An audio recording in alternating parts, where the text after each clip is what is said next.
presença de todas. Sou vice-presidente do Instituto Omindaré, que tem várias ações, né? A gente faz várias ações com o público LGBT. A gente tem uma preocupação muito grande e cada vez mais de abordar esse tema através da arte, da literatura. Então hoje a gente tem a honra de ter aqui a Hanna, vamos falando os nomes, a Liz, a Maite, Drica e a Karina, para poder falar sobre o livro, né, Sem Destino. E sobre literatura lésbica. Sobre literatura lésbica. Essa é a nossa primeira sede, né? A gente já está uma ONG, já tem 5 anos aí, a gente também faz distribuição de cestas, vai ter curso de corte de cabelo, para o pessoal que vem buscar cesta. Então a gente tem bastante trabalho social bem forte aqui, com as travestis e tal. A gente também tem curso de meditação, a gente tem um coral também. Quem se interessar, quiser vir fazer o teste, a gente está abrindo também vagas para quem quiser. É um coral, é um coral. Eu vou agradecer a presença de vocês. Algumas pessoas aqui já me conhecem, né? Eu publiquei 4 livros, né?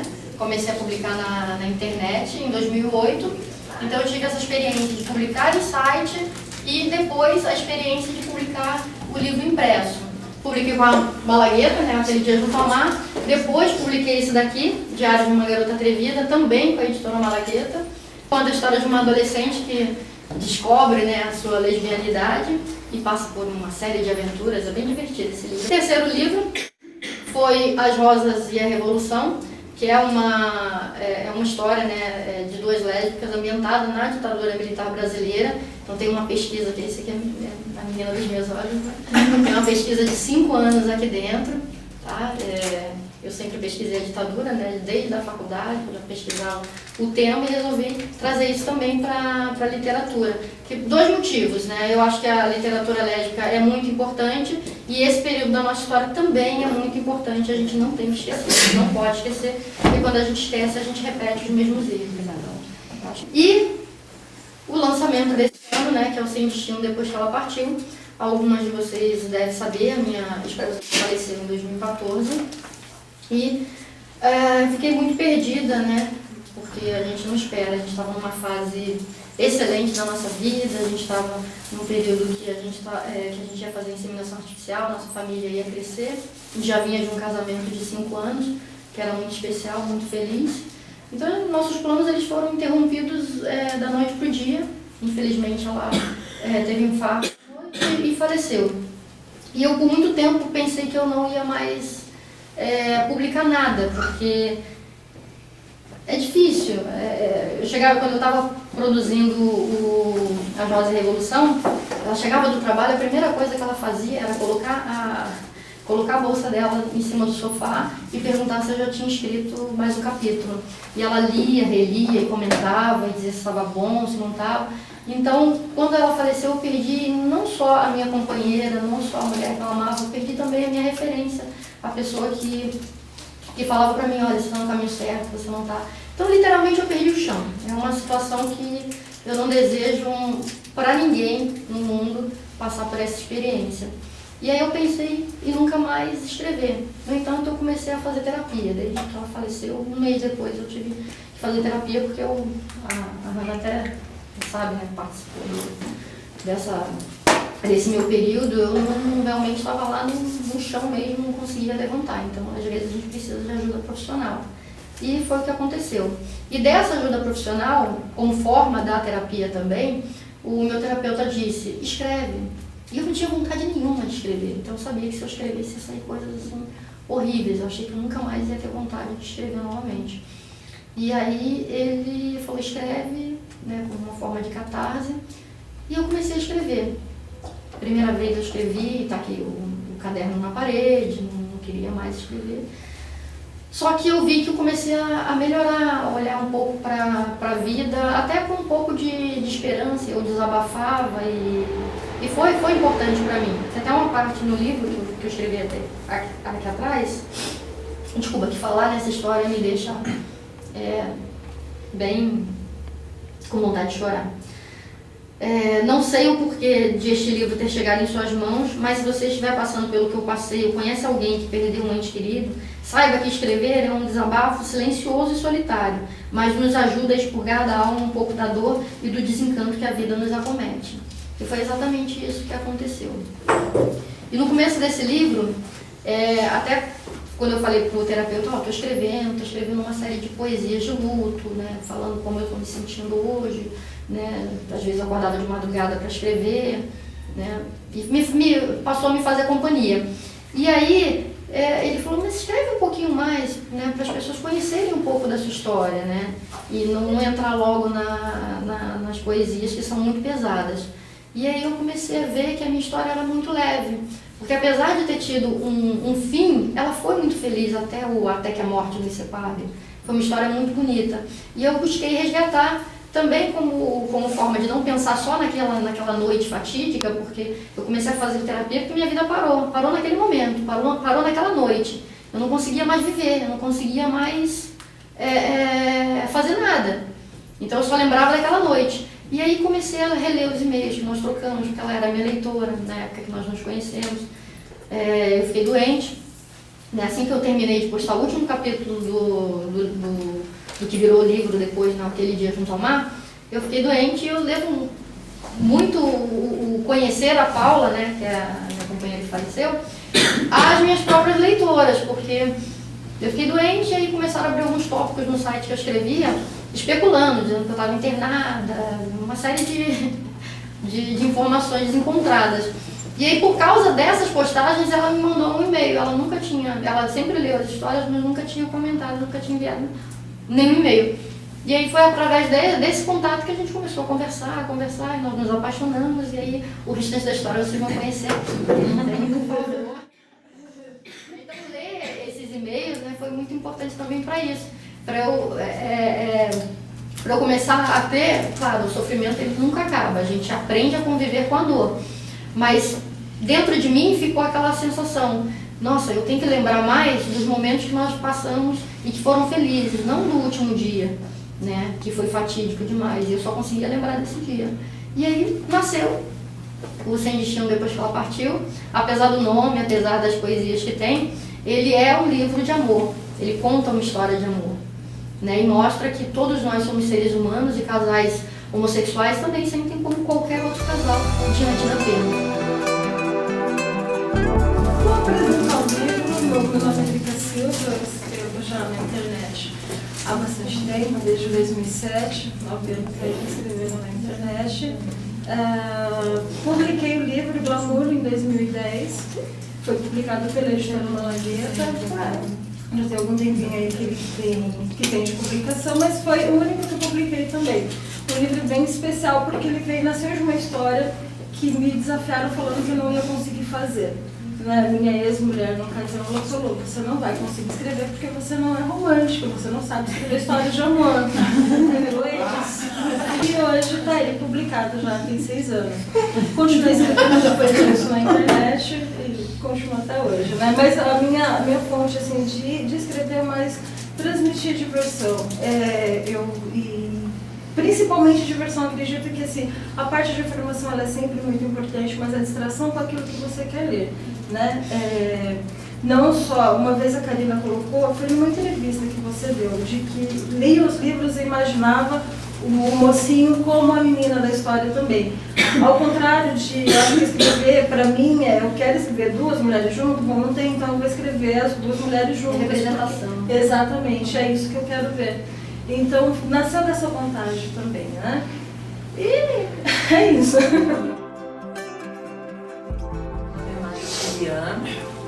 É o primeiro livro que eu publico.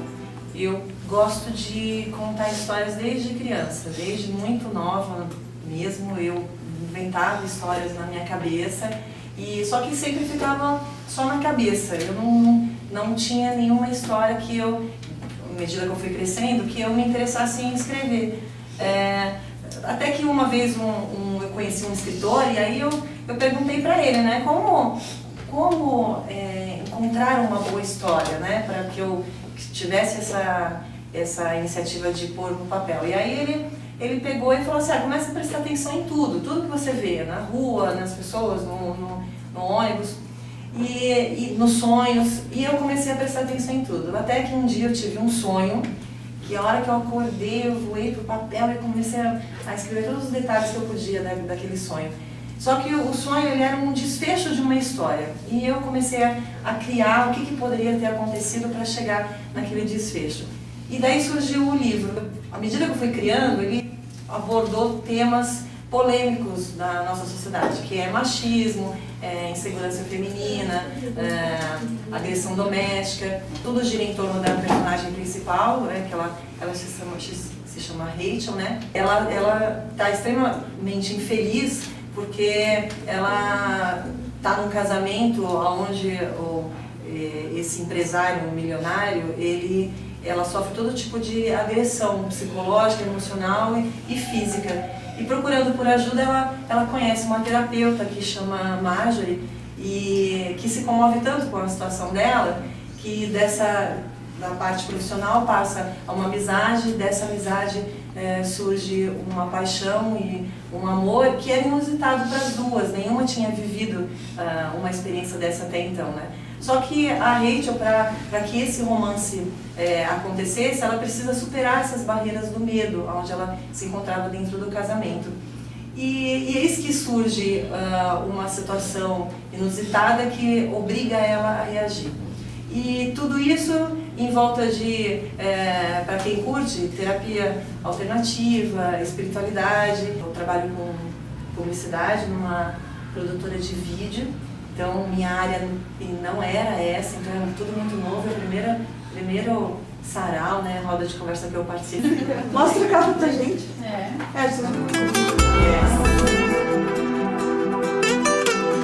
Meu nome é Liz Selwyn, eu sou autora de Entre Páginas. É o meu primeiro livro publicado. Na internet eu tenho alguns contos, Amor e Liberdade, Caminhos para a Liberdade, tenho o Valentina, que vai começar a ser postado em breve.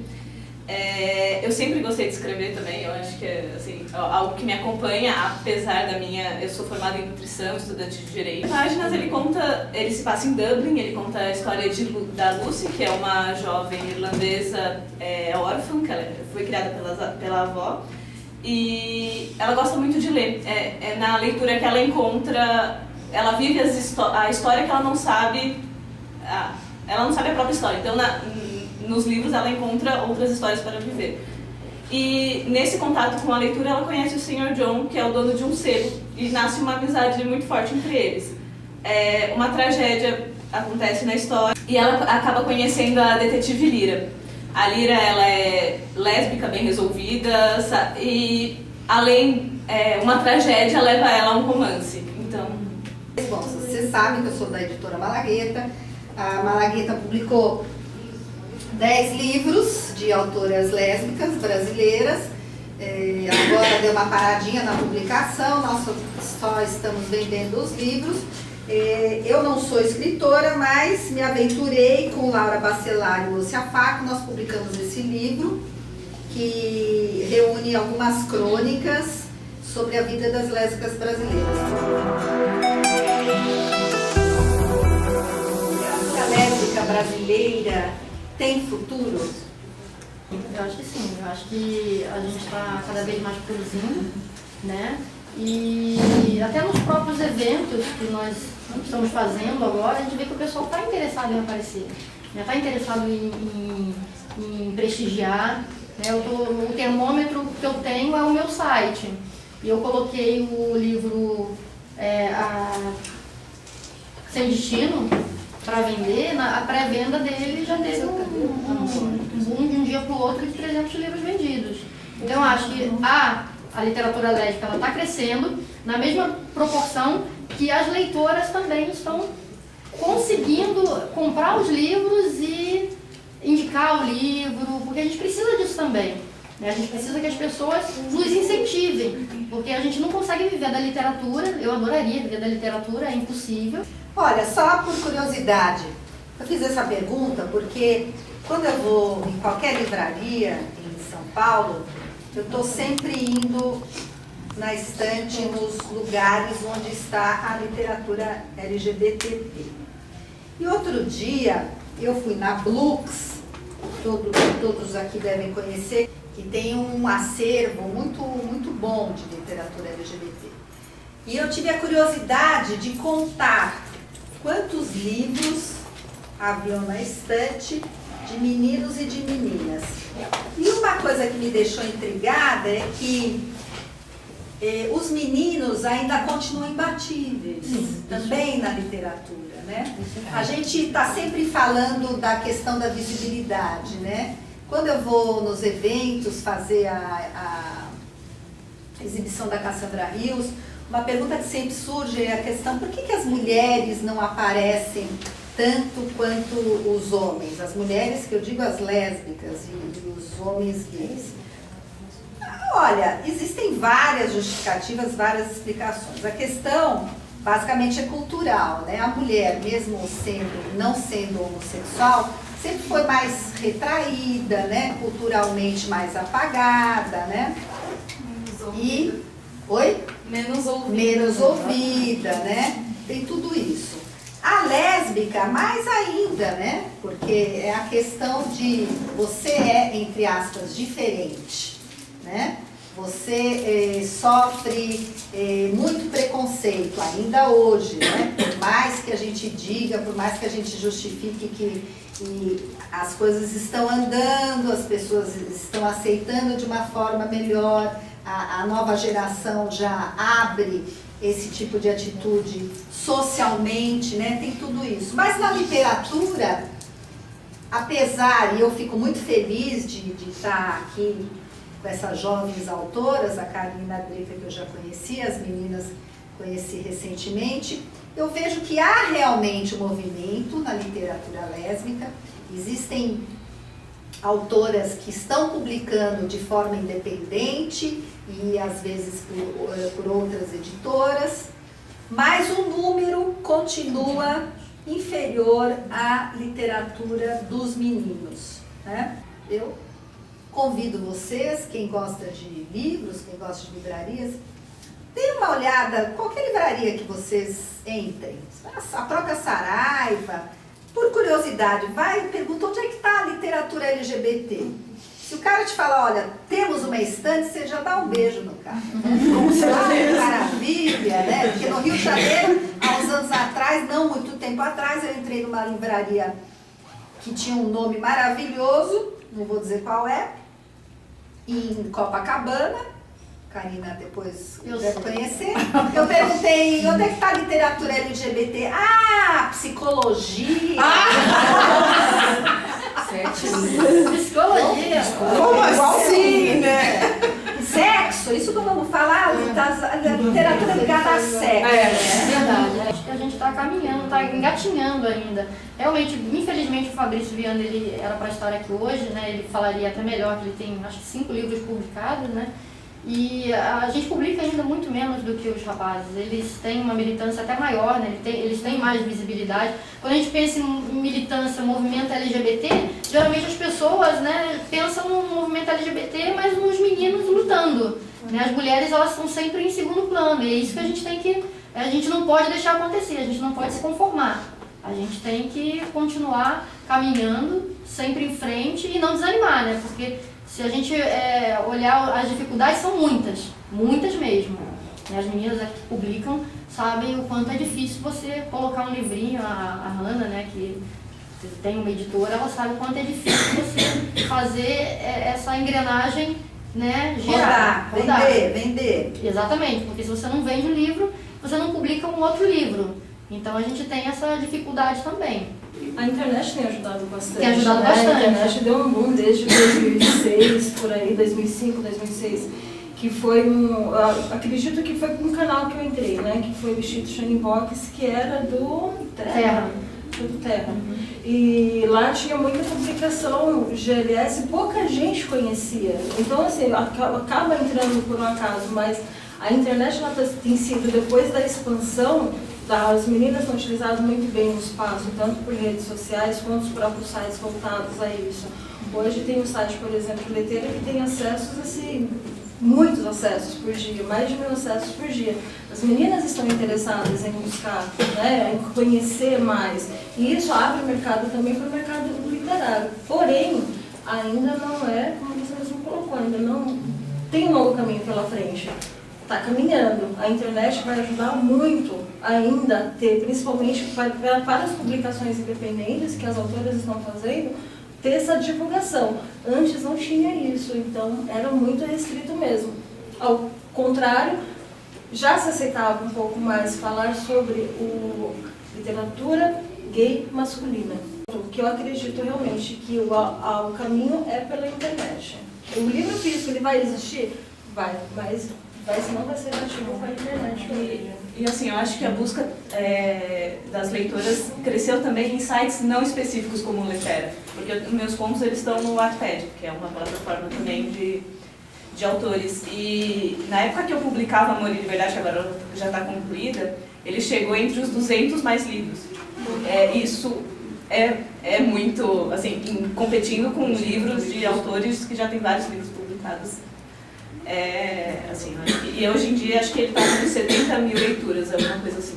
Eu acho que os meninos, quando eles aparecem mais e sempre apareceram mais sem medo, a mulher sempre ficou mais atrás. E talvez por isso a literatura do gay, ela tem mais livros, ela tem mais publicação, ela aparece mais por conta que eles colocaram a cara antes para bater do que a gente. Só que eu acho que os veículos eles têm ajudado bastante, não só a internet, mas como a TV também. Eu acho muito positivo eles colocarem, aparecer sempre uma história de um menino ou de uma menina na televisão, nas novelas, que é onde alcança o público, a massa, e tratar com naturalidade, não como antes tratava, porque antigamente os personagens das novelas, se não era doente, como teve uma minissérie, acho que da Cláudia Raia, que a prima dela gostava dela, ela era desequilibrada, sabe? Colocavam ela como uma desequilibrada.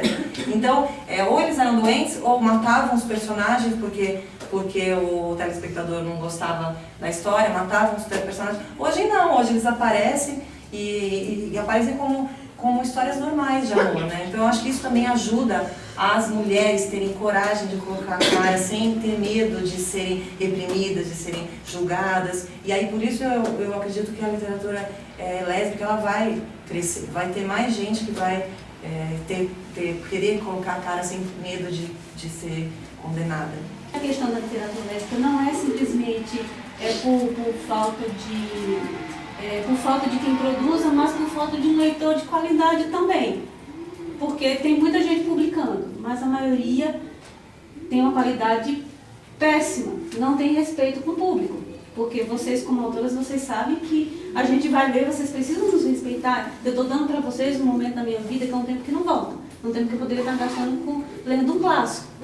E é importante que tenha esse trabalho para cativar o leitor, para produzir qualidade, para produzir um texto que não tenha só essa questão do gênero, que tenha, como você diz, uma questão mais profunda, que vá para a espiritualidade, ou que vá procurando que fale para alguma coisa que segure o leitor de todas as formas possíveis. E como isso me segurou, eu passei. E nem tinha um livro físico, simplesmente gravava num pendrive e passava para quem tinha interesse. Inclusive tem no computador. Tem gente que imprime, né, também. Imprime, passa. passa. Só levou para eu assinar Tem muito encadernado, né? E tem as histórias dos leitores que se identificam tanto com o texto que simplesmente, por falta de escrever, por falta de leitura, ele tira o nome do autor e fala, eu escrevi, e começa a publicar. Esse é um problema que a gente tem na internet, é um problema gravíssimo que a gente tem na internet, né? Esses dias não faz uns 3 meses, sabe o que eu achei na internet? Uma leitora veio falar comigo, No Ritmo do Amor, que é aquele dia junto ao mar. Sim. Aí eu entrei lá, né, fui olhar. Eu fui olhar, aí mudaram, a menina mudou os nomes, né, das personagens, e eu fui ver os comentários, né. Aí elas comentaram, nossa, esse livro, essa história é maravilhosa, não sei o que lá. E ela respondeu, nossa, mas me deu um trabalho para escrever esse livro. Gente! Eu me arrependi. Eu falei, como assim? Eu até no dia que eu escrevi aquela cena. Isso desmotiva na internet. Só que a internet, ela é um veículo, que se a gente parar para analisar, né, essa plataforma, tem muita coisa boa na internet e tem muita coisa que você tem que desprezar. Sim. Então você tem que ter um filtro para usar a internet. É um veículo muito dinâmico E infelizmente, como tem muita coisa, a gente tem muita informação, mas pouco conhecimento. Essa é até uma questão social que a gente vive hoje com a modernidade, né? Há um mercado muito grande, em cidades muito pequenas. Eu moro numa cidade de 5 mil habitantes que tem vários casais homoafetivos, muitas meninas morando juntos já. O pessoal mais jovem, eu tenho filho adolescente que tem uma cabeça maravilhosa porque já está sendo educado com outra situação educação também. Estamos chegando, naturalidade, né? Estamos chegando num ponto que a gente tem que militar sim de uma maneira muito suave, porque essa resistência toda que a gente está vivendo, eu acho, nesse país, nesse momento, é só, sabe, gente esperneando, porque não quer que muda e tal, mas é o último suspiro dele. Sério, não é um trabalho importante.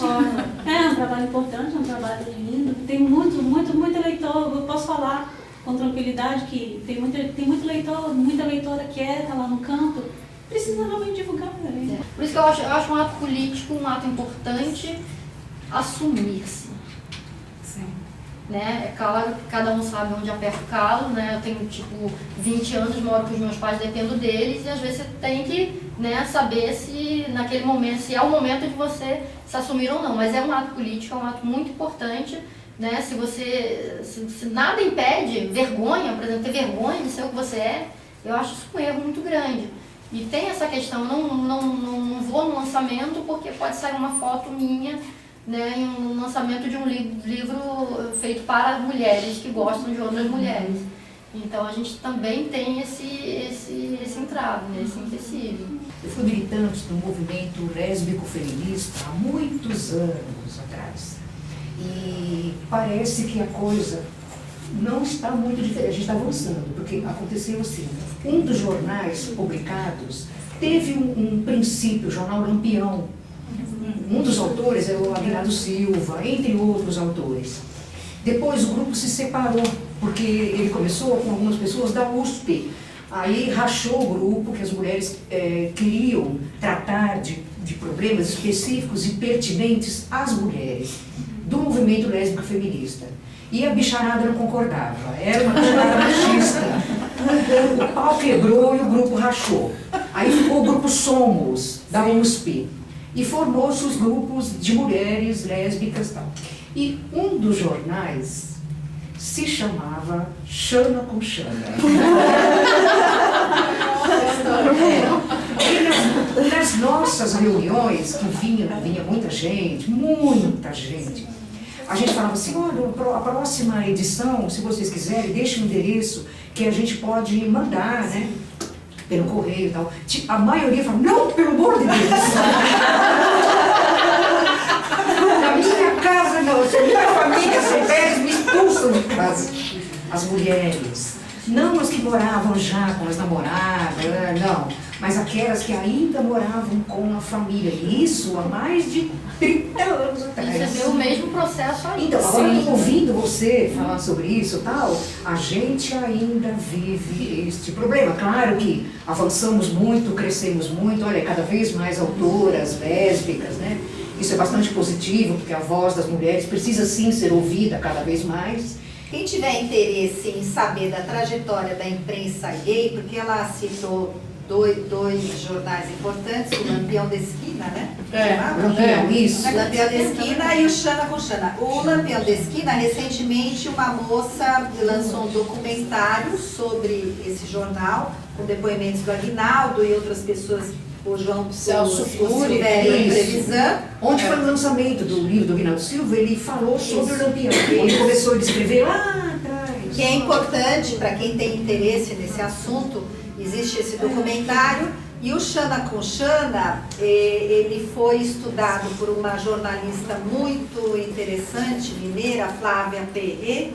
Se não me engano, ela tem um livro da editora da Folha de São Paulo, que se chama Imprensa Gay no Brasil, que é um livro interessantíssimo, onde ela faz um estudo da trajetória da imprensa LGBT no Brasil. Desde o Lampião, antes do Lampião parece que havia uma circular, um boletim, que inclusive era distribuído no Ferros Bar, que é um importante ponto, né? Então, só essas dicas. Uma pesquisadora, acho que ela é de Fortaleza, a Ismene Holanda, ela fez uma dissertação, mestrado dela, foi sobre a minha trajetória na literatura homoafetiva e uma trajetória de militância, né? Então ela fez uma análise, a dissertação dela se chama do virtual para o impresso, escrever para se escrever. Ficou muito bacana a dissertação dela e ela fala dessa questão da militância, dessas mudanças, né? De todas essas mudanças de paradigma no que tange a relação literatura feminina, né? Literatura lésbica mesmo, que a gente não tinha, né? A Hanna pode falar até muito com mais propriedade do que eu. As histórias, elas sempre terminavam com as lésbicas ou casadas ou morriam, né? A gente não tinha finais felizes, né? A própria Cassandra Rizzo, né? Quando você lê Cassandra Rizzo, você vê que é uma história pesada, até pela época em que ela vivia. E a partir de 99, né? Julieta e Julieta. 98 foi o primeiro livro que teve uma história com final feliz. Publicado por uma autora lésbica que usou o nome, não usou o pseudônimo, que era uma coisa inusitada na época, né? A Fátima Mesquita, que é a autora do Amores Cruzados, que a Malagueta publicou. Eu queria perguntar assim, como vocês caracterizam a literatura lésbica? Porque, por exemplo, o simples fato de ter uma personagem lésbica na história significa que seja literatura lésbica, né? Enfim, eu acho que não. Às vezes a gente tem livros que têm personagens lésbicas com uma representação extremamente negativa, né? Que nem aquele livro O Cortiço, né? Por exemplo, tem uma cena que na verdade é um abuso sexual de uma mulher adulta com uma criança. E ela é retratada de uma forma totalmente animalesca no livro, é horrível. Então, né? Não é literatura lésbica porque tem uma personagem lésbica. E às vezes também em relação a filmes, né? Alguém fala, um filme lésbico. Aí você vai assistir, tem um homem no começo, tem um homem na metade do filme, tem um homem no fim do filme. E, ao mesmo tempo, por exemplo, aquele filme Carol, tem um marido lá no começo, mas é uma história centrada nas duas e eu acho um filme muito bom. Então eu queria perguntar assim, pra vocês, o que caracteriza a literatura lésbica? Tem que ter uma personagem principal que seja lésbica? Tem que ser escrito por uma lésbica? Eu concordo que literatura lésbica tem que ser escrita por lésbica, né? Por quê? Porque eu acho que a riqueza de detalhes das relações... Primeiro porque as lésbicas nunca têm voz, né? Se a gente não começar a retratar a gente mesmo, porque muitas vezes no filme é dirigido por homens. E aí, querendo ou não, sabe, sempre tem um toque heterossexual no filme. E, por exemplo, eu aprendi a gostar de literatura, eu vou ser sincera, eu gostava muito de ler, mas eu não gostava de ficção. Eu comecei a gostar quando eu descobri, né, quando eu comecei a ter acesso à literatura lésbica, coisas escritas por lésbicas, que era uma forma totalmente nova de ver essas personagens, né? Você se identificou. Eu me identifiquei. Isso é uma característica da literatura lésbica. A característica da literatura lésbica é ter um personagem principal, um protagonista, um antagonista lésbica. Assim, porque é um livro, é uma história que é voltada para uma mulher que gosta de uma mulher. Então, ela tem que ser principal. Se ela for coadjuvante, pode ser qualquer literatura de qualquer coisa. Ela não é principal. Então, para mim, tem que ser o personagem principal sempre. E claro, como foi colocado, escrita por uma lésbica tem esse detalhe, o feeling da coisa. Não é aquela mecânica que é somente para seduzir, para agradar o sexo masculino. O fetiche de duas mulheres juntas. Tem a sensibilidade de ter escrita por uma lésbica. É bem fácil você identificar, né, quando a literatura lésbica ela é escrita por uma mulher e quando ela é escrita por um homem. Eu acho que tem essa diferença, assim, ela é gritante. É brutal. Não é? É. Eu acho que a literatura lésbica é mais isso mesmo. Eu concordo plenamente com a Drica. Eu acho que as protagonistas, né, o eixo principal tem que ser né, das personagens. Elas são lésbicas e a história toda vai girar em torno das duas, do romance delas. É meio que naturalizar mesmo o romance lésbico e, claro, escrito por lésbicas, né? Eu acho que fica muito mais natural. Eu acho que né, a gente consegue criar essa empatia com o leitor, até porque né, você está sentindo aquilo ali que você está escrevendo. Né? E o homem por si só, ele é muito diferente da mulher, né? A forma como ele se relaciona, o que ele espera de uma relação, como ele vê o sexo. Então, por mais que ele tente, ele nunca vai conseguir escrever um romance entre duas mulheres, porque ele não sente dessa forma, ele não vê o relacionamento dessa forma. Então, é difícil. Pode tentar, mas não vai chegar na mesma... Não no que a gente quer, né? Não, sim. Olha, você fez referência a cinema e a Carol, eu achei muito interessante. A existência de personagens masculinos em filmes lésbicos. A história que a Patrícia Highsmith descreve, você vai ver, tem algumas diferenças com o filme. Mas uma coisa que eu fiquei muito surpresa quando eu vi, eu já vi o Carol 5 vezes. Adoro o filme. Acho o filme espetacularmente maravilhoso. E uma coisa que me deixou bastante intrigada é que é um diretor homem. É gay, se não me engano, cara. Parece que é.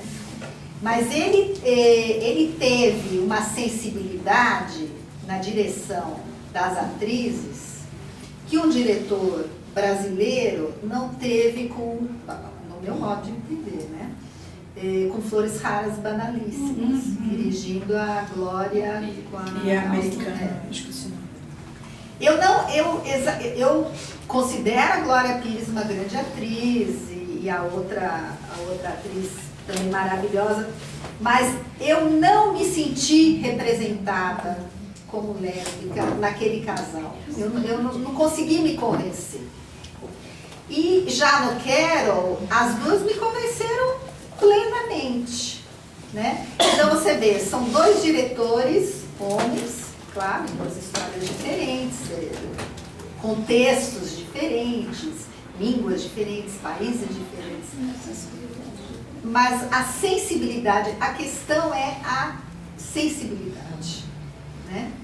Então, quando você fala o que caracteriza a literatura lésbica, uma das coisas é a questão da sensibilidade. Quando eu leio, pode não parecer, mas eu estou com quase 60. Eu comecei a ler intensamente literatura lésbica nos anos 90. Tinha muito pouca coisa. Na verdade, o primeiro livro com conteúdo lésbico que eu li foi o Flores Raras e Banalíssimas, que não é nenhuma ficção, é uma não ficção que contava a história da Lota, com quem eu fiquei absolutamente fascinada com a história dessa mulher. Quando eu comecei a ler literatura lésbica, no final dos anos 90, e antes disso, Cassandra Hill, quando eu lia, e era escrita por uma lésbica, eu me sentia diferente. Eu me sentia identificada com aquilo. Aquilo é o meu mundo, né? Então, eu acho que uma das coisas da característica da literatura lésbica que tem que ser considerada é a questão da sensibilidade. Você falou, eu leio, eu me sinto naquele mundo. Eu me sinto incluída ali, né? A questão da inclusão, a questão da visibilidade, mais uma vez a visibilidade. Uma leitora me falou uma coisa que eu fiquei muito lisonjeada, né? Ela falou, nossa, você escreve bastante sobre sexo, né? Mas em nenhum momento fica agressivo. É sempre delicado, é sempre uma coisa que eu gosto de ler.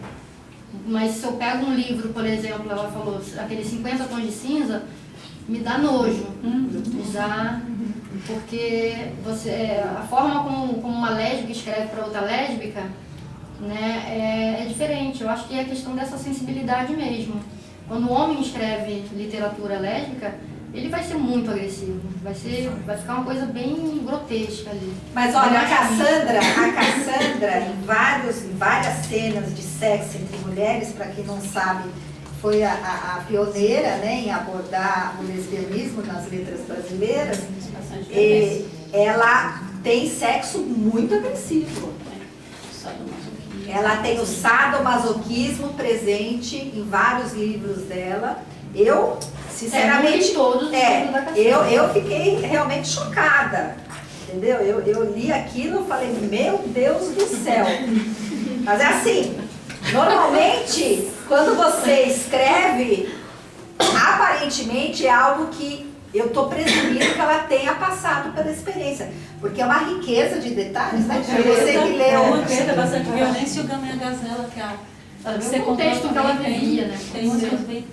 Ela representa todo tipo de sexo entre mulheres, do mais suave até o mais reto. Até o mais hard. Ela faz Tem um de sexo tudo. hard. Mas aí sexo animal. Tá ligado quando você pega uma mulher escrevendo? Sim. Então, é disso que eu tô falando. Independente de ser muito pesado ou muito forte, quem leu aquele dia junto ao mar tem umas cenas lá bem pesadas, mas dá pra identificar que foi uma mulher que escreveu. A proximidade sua de um assunto Sim. favorece você escrever sobre aquilo, você, Sim. enfim, criar um filme sobre aquilo, mas eu não creio que seja determinante. Sim. Você saber para quem você está escrevendo, às vezes, é muito mais determinante. Sim, sim. Então, pense o seguinte, nós temos as figuras dos ghostwriters, Sim. né, que se passam por outros autores para escrever, então, às vezes, a realidade dele é totalmente diferente Sim. daquele autor, e ele escreve, tá? E você citou o filme Carol, assim, em termos de filme, especificamente, quando alguém fala que tem, enfim, está relacionado a uma afetividade, isso não me atrai para ver filme, até porque eu não gosto muito de cinema. Me bato. Sempre acontece isso, tá? Mas é o seguinte, eu ouvi falar do Carol, obviamente isso foi um fator que chamou a atenção, mas eu fui ver o trailer. Quando eu vi o trailer, a estética do filme me pegou de um jeito que eu fui assistir. O fato de ter duas mulheres mexeu comigo sim, um momento específico que eu estava passando na minha vida. Então, depois eu até pensei, eu acho que eu não deveria ter visto esse filme agora. Mas a estética dele, a brincadeira, com o tempo foi o que realmente... Né? Então, pra mim, surpreendentemente, ter duas mulheres virou um detalhe muito pequeno, perto da forma que o filme foi construído. Então, pra mim, aquele filme ele fala com muita gente. Sim. E fala muito proximamente de quem está naquela realidade, quem é uma lésbica.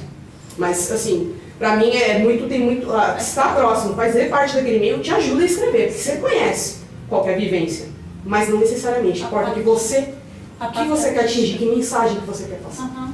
Livros que eu li da Cassandra Rios foram dois apenas, que é o Eu Sou Uma Lésbica e o As Traças, essa coisa do sexo intenso, né, que a Hannah mencionou.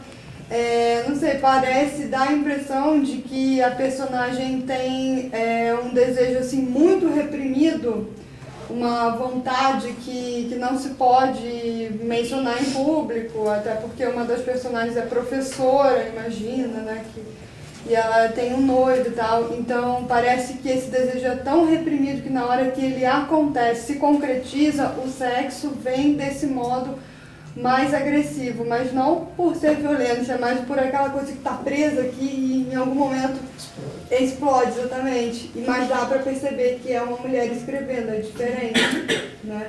E eu fiquei pelo menos com essa impressão, né, de que tenha sido uma coisa tão desejada, tão sonhada, e a garota sonha várias vezes com o objeto eu não acho que não seria objeto de desejo, mas a mulher, né, que ela deseja tanto. E quando acontece de fato, é de um modo muito forte mesmo. Eu acho que também é por isso. E a Karina, que é uma escritora mais atual, ela não passa por essa coisa a personagem que ela trouxe não tem essa coisa de repressão, tanto quanto as épocas diferentes, né? Isso, e ela não parece ser uma personagem, vou falar um pouco, não parece ser uma personagem que tem problemas em casa, com questão de sexualidade, tem uma delas que inclusive é garota de programa, sem dar spoiler, mas enfim. Que é Aquele Dia Junto ao Mar, né? E você percebe que a personagem não tem problemas com a sexualidade, então o sexo tem sim essa coisa mais delicada, mais romântica, né? Que é o que a leitora falou pra você que gostou de ler. Realmente é muito agradável mesmo. Mesmo as cenas mais fortes, né? Não é que não posso, eu acho que o homem, qualquer pessoa pode escrever. Eu quero escrever um romance entre mulheres, você pode escrever, claro. Mas o que a gente está falando aqui é que às vezes eu, como lésbica, me convenço menos quando é um homem ou uma mulher hétero escrevendo do que quando é uma lésbica. Porque também a gente cai na questão da literatura de militância. Por exemplo, quando eu penso uma personagem que ela vai ter inúmeros problemas, mas a sexualidade dela vai ser o menor deles.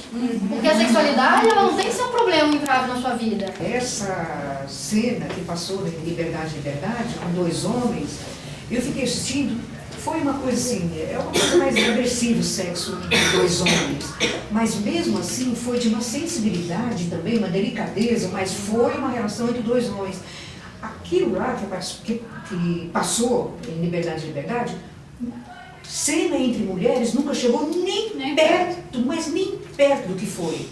Falei, puxa, até nisso, sabe, eles estão na nossa frente. Quando eu fico pensando, quando uma cena entre duas mulheres vai chegar pelo menos perto do que foi isso? Tem uma cena de beijo numa novela do SBT, entre duas moças, eu não lembro o nome dos personagens. Amor de Devoção. Então, assim, elas passaram em 5 minutos uma pra outra, assim, segurava e não ia, e uma conversa que é bem nervante. Poderia ter esse respeito. A própria da Globo, a Clara e a Marina, também elas se tocaram, eram lindas as cenas delas, mas o beijo mesmo não foi, acho que não seria. Teve beijo? Mas eu acho que estamos caminhando. Tem que ter, eu acho que tem que ter essa abertura. Não importa se são com os homens ou com as mulheres. Tem que ter essa abertura para as pessoas tratarem com naturalidade, parar de, Porque o grosso da população só vai aceitar quando vê representado na TV. Sim, né? O nosso naturalmente. O parâmetro brasileiro é novela.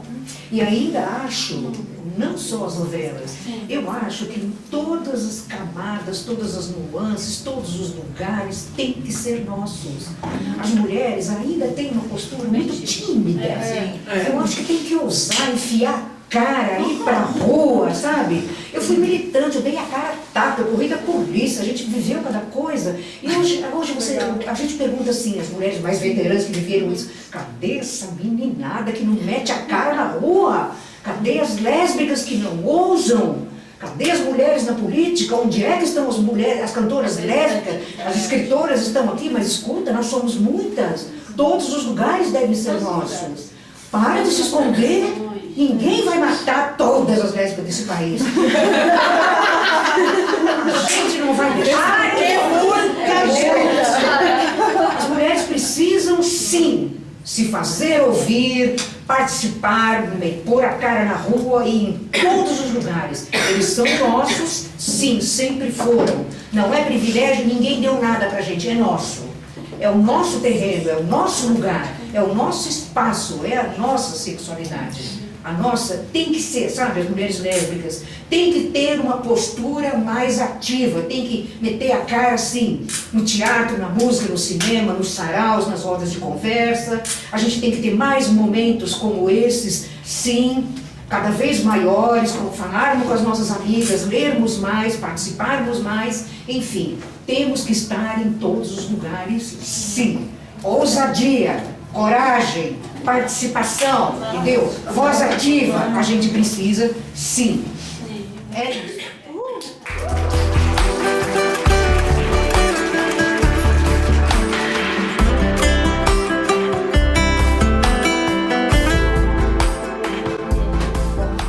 Agora tem uma brincadeira no livro, não sei se vocês já perceberam, tem uma partezinha que vocês podem escrever aqui atrás.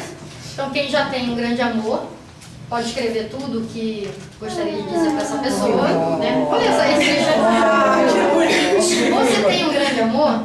Então não deixe para depois. Escreva aqui o que gostaria de dizer para essa pessoa especial e dê este livro de presente. Lembre-se, demonstrar amor nunca é demais. Aí tem esse espaço aqui, você pode escrever bastante. Escreveu, né? Não escreveu. Aí tem uma outra frase também que diz: ainda não tem um grande amor? Não se preocupe, você encontrará. Por isso, escreva nestas linhas como idealiza o seu amor e tenha certeza que esta pessoa irá aparecer em sua vida. Quando ela chegar, entregue este livro e diga que estava esperando por ela. Tem outra frase. Que fofinho! Você já tem um grande amor? Seus olhos brilham, o coração dispara só pela simples existência desse ser? Ainda é platônico? Que tal usar esse espaço para escrever uma linda declaração de amor? Se arrisque, solte a imaginação e o coração. Não deixe o tempo ou o medo esgotar a sua chance.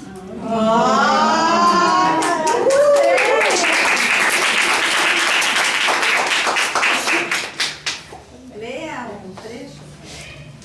Vocês querem que eu uma poesia ou um trechinho da própria história? Eu nomeei todas as poesias, elas na verdade elas não têm nome. Elas têm a data de quando elas foram escritas e o horário em que elas foram escritas. Essa daqui que eu vou ler, ela é do dia 1º de outubro de 2014, foi escrita às 22 horas e 30 minutos. Suportar não é o mesmo que aceitar, não é o mesmo que entender. Suportar não é o mesmo que acreditar que as coisas vão melhorar, ou que a dor que mata lenta vai um dia passar. Suportar não é o mesmo que reagir, querer se alegrar, sorrir ou sair. Suportar não é o mesmo que refazer, querer viver ou simplesmente ser forte. Suportar é saber que todos os dias que acordo, frustrada por acordar, é menos um dia que estarei longe de você.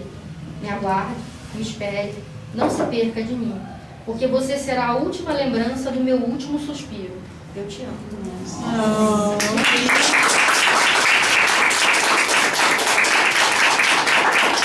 Então vocês que têm os seus amores, por favor, deem valor, né? Aproveitem cada minuto. Não briguem, a gente perde tanto tempo brigando, né? Às vezes por pequenas coisas, porque o que sobra depois é só saudade. É a saudade do tempo bom que a gente viveu e que a gente nunca mais vai viver com aquela pessoa. Então aproveite muito mesmo, beije bastante, faça muito sexo, muito amor, caminhem de mãos dadas, né? Não tenham medo do amor, porque o amor ele é uma delícia, quando ele é vivido, né?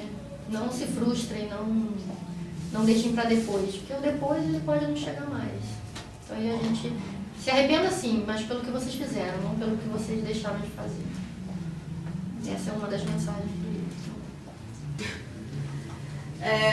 Ela não tem nome, mas eu fiz pensando nos assassinatos de lésbicas que tiveram, né? Que sempre tem aí no país e no mundo inteiro. Nós, lésbicas, somos fraturadas, vivemos fraturadas. Carregamos ossos quebrados daquela separação forçada, pela família, pela escola, pela igreja. Na adolescência, separadas, pela vida roubada. Adriele Camacho, 14 anos, assassinada pelo pai e irmãos da namorada. Uma criança apagada e mais uma lésbica fraturada. Nesse momento, eu gostaria de te abraçar e te olhar nos olhos, mas nem sei se você está viva, se enlouqueceu, o que aconteceu? Luana Barbosa dos Reis tinha uma namorada, uma lésbica negra a menos e mais uma lésbica fraturada. Quem vai falar sobre essa dor? Lésbicas separadas, pelos manicômios, pelas torturas, pelo eletrochoque, pela lobotomia, pelos presídios. Meu amor, se te arrancassem de mim, eu seria capaz de dobrar o aço com a minha dor.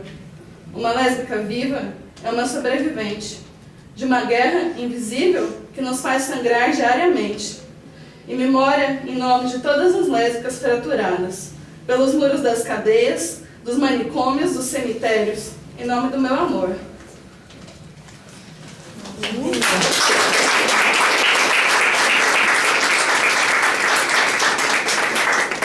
Eu fiz isso essa poesia pensando porque, às vezes, quando uma lésbica é assassinada, muito fala sobre a dor da família, etc. E eu nunca vi ninguém falar, por exemplo, às vezes, da dor daquela pessoa, né, que namorava com aquela pessoa, que era casada, porque nós lésbicas, muitas vezes a família, mano, nem quer saber se a gente está viva, entendeu? É tudo que a gente tem aquela pessoa, né? E quando eu vejo esses crimes acontecerem, eu sempre vejo e eu penso, né, por exemplo, tipo, minha esposa, ela é minha família, ela é meu universo, sabe? E sem ela não tem apoio de outras pessoas. Ela é tudo pra mim. Eu fico pensando quando acontecem esses crimes de ódio, sabe? Eu lembro, por exemplo, a Adriele Camacho, 14 anos, gente, ela era uma criança. Foi o pai e o irmão da namorada, o seu próprio pai, o seu próprio irmão que assassinaram a namorada. Eu fico pensando com que apoio essa pessoa sobreviveu, né? Então eu queria falar sobre isso. Um pedido de licença para amar Maria, esse é o nome. Ser de Maria, Maria de mim. Não uso bigodes, nem sou Joaquim. Sou apenas uma palavra e escorro, morro abaixo das sensações. E de mim, Maria, talvez saiba tantas imensas intenções. Ah, Maria, não sou teu, pois nem teu posso assim me chamar, mas posso te chamar de coração. Não sou Carlos, não sou João, mas a tomo com cuidado, delicadas as suas mãos. E percebes, Maria, sou assim como tu, uma perdida, talvez Capitu. E te roubo, Maria, mas não por mal. É que se a tomo, menina, os outros lá fora fazem carnaval. Maria, dos meus sonhos de menina, quando me olha, me faz derreter. E se eu disser que meu nome é Carolina, será que ainda tenho o direito de amar você? O canto mais escuro. São 4:30 e ainda está escuro lá fora. Levanto da cama quente, escovo os dentes brancos e rumo à cozinha aprontar o almoço. As crianças dormem tranquilamente no quarto pequeno. Enquanto as horas voam no relógio, engulo um café preto e meio requentado entre uma peça e outra de roupa. Todos os dias a mesma rotina. Logo antes do nascer do sol, já espero o ônibus das 6 da manhã, com a senhora segurando a bolsa junto ao corpo, com medo até da sombra. Claro, onde já se viu, um assalto em cada esquina, uma morte em cada canto. Como sempre, a lotação me impede de sentar. O suor escorre no rosto, abafado. Cidade quente como nunca se viu. Rostos animados, rostos apreensivos, rostos ansiosos, com um dia de trabalho que se estende à nossa frente. No balanço da condução, os olhos vagueiam pelas ruas, avenidas, pelos prédios altos do Leblon, os muros pichados e a multidão seguindo. Trabalho digno de uma população cinza, será? A cada dia uma casa de madame diferente, ganhando diariamente, limpando o negrume da sujeira produzida pelo leite, arrumando a bagunça no embalo da batucada. A cada batida um novo canto, em cada canto uma cor, e na mais escura dor, a revolta no canto do cantador. Saco vazio não para em pé, então me sento na cozinha, o qual me foi decidido ser canto exclusivo para mim. Apesar da fome, demore-me um pouco no engolir da comida, sentindo a dor e o inchaço das pernas já cansadas. Um pretinho adormecido para não deixar amolecer, e de volta à arrumação. Lavo janela, lavo parede, lavo banheiro, lavo a alma. Esfrego o chão, esfrego os tacos e esfrego os sapatos. Deixo tudo brilhando para o gosto da patroa, menos os olhos, que já opacos demonstram o cansaço das ruas. No coração, a luta interna e sombria. Cada dia uma casa diferente. Em cada casa, um ritmo distinto. Às vezes é batucada, às vezes é samba e às vezes é o do coração. Trocando de roupa, com dinheiro do dia em mãos, despeço da patroa e desço a rua, apressada com medo de perder o ônibus. Está escurecendo aqui fora, e todos seguram a bolsa contra o peito. O medo assola a cidade, é verdade, mas o excesso de medo encardido incomoda. A lotação me impede de sentar, mas a bondade de um jovem dá lugar para o meu sorriso agradecido. Nas ruas, o medo se esconde atrás de cada esquina, mas eu me recuso a ignorar. A condução segue sem rumo por entre os buracos no asfalto. Os rostos mostram a miscigenação do nosso país. E no fim, apesar dos pesares, o riso rola solto, e todos me encaram. Ninguém entende. A cidade está linda, a noite está quente e o suor pingando da testa. Com os olhos vagueando, começo a pensar. Em nosso país existem vários cantos, e de cada canto saem milhares de pessoas diferentes. Em cada pessoa uma cor, e em cada cor há uma luta. E em cada luta há um canto. O meu é o mais escuro.